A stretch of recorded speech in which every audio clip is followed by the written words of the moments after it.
What's going on, my YouTube family? It's me, Brian Olsen, and I'm back with another video. And today I want to share with you my everlasting love with shooting Sony cameras. So first things first, I just want to make it known and state it that I am not bashing any of the other manufacturers, so I don't have anything against any of them. Second thing that I want to bring up is that I am not endorsed by Sony whatsoever, so this is not a paid for sponsorship by Sony.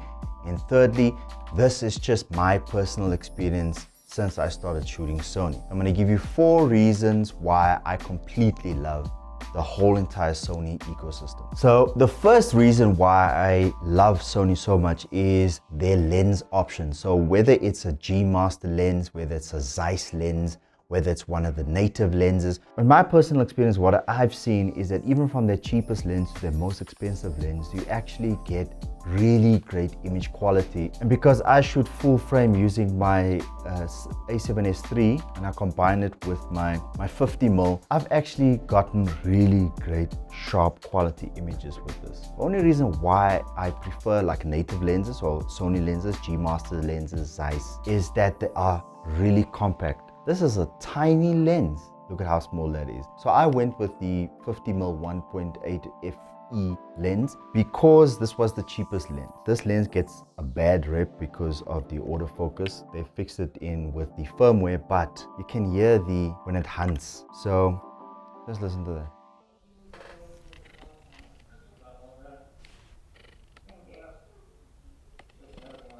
It's loud. So that's the only disadvantage with this particular lens. Any of the other Sony lenses that are available, like the 35mm f1.8, which is a boss lens as well, small, compact and tiny. For me, the 35mm is an all-rounder, and you still maintain that bokeh when it comes to shooting close up. So you can actually use it for portrait photography, and you can use it for landscape photography at the same time. It's a really great travel lens, I would say. So the second reason why I love Sony is its color profiles, and it is consistent right throughout all of their ranges. So Sony has all sorts of different color profiles: HLG, S-Log, Cine, between my ZV-1 or my ZV-1 if you're in the States and my A7 III. I can really match the colors quite nicely once I've obviously did custom balance and all of that. So if I have to go out and use both of these cameras, it's easier for me to match it. And also, once you nail exposure, once you get your white balance set, you can really get awesome looking colors straight out of camera, as well as obviously post-grading when you use any of the color profiles. So the other thing that Sony offers, and this is what I have experimented a little bit with, is the creative styles that they offer. So they have different ones: portrait, neutral. With those color profiles, they kind of baked in. Listen properly. Well, no, they're actually baked in. But if you start out using Sony cameras and you're not heavily into color grading and you want something that looks great out of camera, you can actually set your camera to any of those color creative styles, whichever one you prefer, and you can still get great image quality.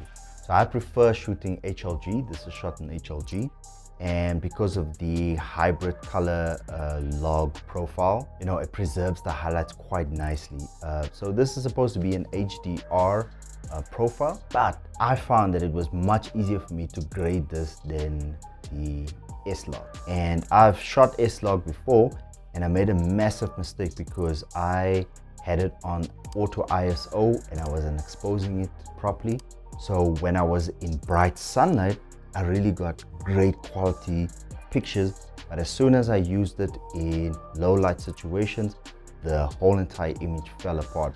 And when I tried to do 120 frames per second HD slow-mo in S-Log 2, the whole entire thing obviously fell apart. I didn't set my white balance. I had it on daylight. My post-production color grading on those images, they just look terrible, especially with the greens on the skin tones. I did not like that. So I stayed away from S-Log because I feel like those profiles are really for high-end production, or if you're really brave, you use it in pure daylight settings so you know that your image is exposed properly. I sometimes switch over to Cine 2 which is a really great profile as well, and it grades easily and really nicely. And you don't have to spend too much time on that. So there's a lot of options when it comes to the color profiles and, you know, wanting great image quality out of the Sony cameras. So while we're talking about HLG and S-Log, the third reason why I love Sony cameras so much is the high dynamic range in the cameras.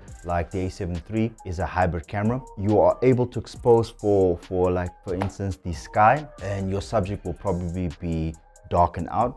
You can rescue those darks, those shadows, those blacks, and you can bring them back in post, and you can still retain a lot of quality and detail within the picture and the subject without falling apart completely. And lastly, number 4 is the design and the compact size that a lot of the Sony cameras come in. So all of them look like this. They've got more or less the same camera body. Only difference is like maybe the dials at the back would be a little bit different, and the dials on top there would be a little bit different, but the camera bodies are all more or less the same, except for the crop sensor cameras. They have smaller bodies than this. The EVF is usually on the side, and from the A6000 to the A6600, more or less all of those cameras are, the camera bodies are the same. I've spoken about the FX3 in the past. That camera is like a combination between the A6000 range and with the A7S III internals. I like that camera particularly because it's a compact camera. It's quite small, and if you put it on a gimbal, it's easy to balance because the center of gravity, because the FX3 does not have an EVF, you know, it makes it quite easy and simple to mount it on a gimbal. That's the one advantage about Sony. It's like, you know, especially with the grip. What I usually do is I take my strap and I put it on, and I put the strap around my arm, and the camera doesn't fall out of my hand. So I did say 4 reasons, but there's actually a 5th reason why I love the Sony cameras. If I can recommend for you who's out there looking for a brand new camera, maybe you're a beginner filmmaker or photographer, and you want something to start off with, I have 3 recommendations for you that I think is great options all around. So the first one is the A6600. So this is a crop sensor camera. What I love about this camera is it has the same battery as the A7 III. So the one problem with a lot of the cameras is that you end up buying a ton of batteries, you run out of power, and then you obviously have to shoot and stop and pull out batteries and put batteries back in and get everybody focused again and then carry on, or you might lose the moment. So the great thing about the A6600 for 2 reasons is its battery life, really great. Actually 3 reasons, let me not lie. No, a few reasons. Let me just not try and limit myself here. So the A6600, when it comes to the battery life, same as the A7 III. One big factor about Sony cameras is that they all have the same lens mounts. All of them. So you can use full frame or even crop censored lenses on the A6600, and you'll still be able to shoot using any of the lenses that Sony has to offer. So that's a big advantage, especially if you decide on a camera body, and you obviously, as time goes by, you start purchasing yourself more lenses. You find that, hey, you like this lens, you like that lens. Oh, I can afford it because it's a crop censored lens, it's an E-mount lens. And later on, if you decide you want to go full frame, you can actually use those lenses on your full frame camera. The other thing about it is the flip up screen. So if you plan on using it for vlogging as well, you can easily use it wherever, whenever. Light camera, vlogging, flip up screen, crop censored, cheap, long lasting, can go on holiday once the pandemic is finished, and you have yourself a really powerful little compact camera that you can actually use for professional use as well. The second recommendation is the A7C, and this is Sony's latest full frame camera. It has a lot of the internals that the A7 III has, but it has improved autofocus. It's a 24 megapixel full frame camera. It shoots 4K 24 up to 30 frames per second. It shoots 1080p, 124 frames per second. It has a flip out screen as well, so you can use it for vlogging purposes. And it has all of the Sony color profiles, and it also has the big ass battery that lasts completely forever. It's a beautiful camera as well. It's got the A6000 range body, but I just love the whole design that they did with the classic you know, Fuji style film. Like, you know, they did the whole, what's this, they did the whole entire photography look with the silver design option, and I think that's good. That's kind of cute. So it's a pretty camera, but you'll have like manpower when you use it out in the field. It doesn't, you know, no one's gonna look at you and say, oh, you're using a little A7C compact size little camera. No one's gonna say that. And the last one that I would recommend, and this is obviously at the higher price point, the A7S III. Some of the great things about this, it's more geared towards video, but you can shoot stills with it. So I still consider this to be a hybrid camera. So it's a 12 megapixel camera, 422, 10-bit color sampling. I had to remember that. So it means that you can shoot high quality videos. You can shoot 4K, 120 frames per second, low light. And I recommend going and watching Andy Too's video that he shot in New York in Times Square. I'll link it in the description. That is such an awesome demonstration of what the A7S III is capable of. Low light, it's a boss. Shooting 4K 120 frames per second, it's a boss. And it also comes with Sony's latest S Cinetone, which is another color profile of Sony. I haven't worked with S Cinetone as yet, but what I've seen is quite promising. I would love to obviously get my hands on either the FX3 or an A7S III and test it out for myself, and then obviously report back to you guys. So the one last thing that I want to mention about the Sony A7S III is that it has gyro stabilization. What does that mean, Brian? Gyro stabilization is a post-production stabilization function that you get, and basically you can take it in Catalyst Browse, which is a program that you can get from Sony, and you can basically stabilize the image because there's a gyroscope inside of the cameras, so it records all of the movements like I'm doing with my hands right now, like fishies.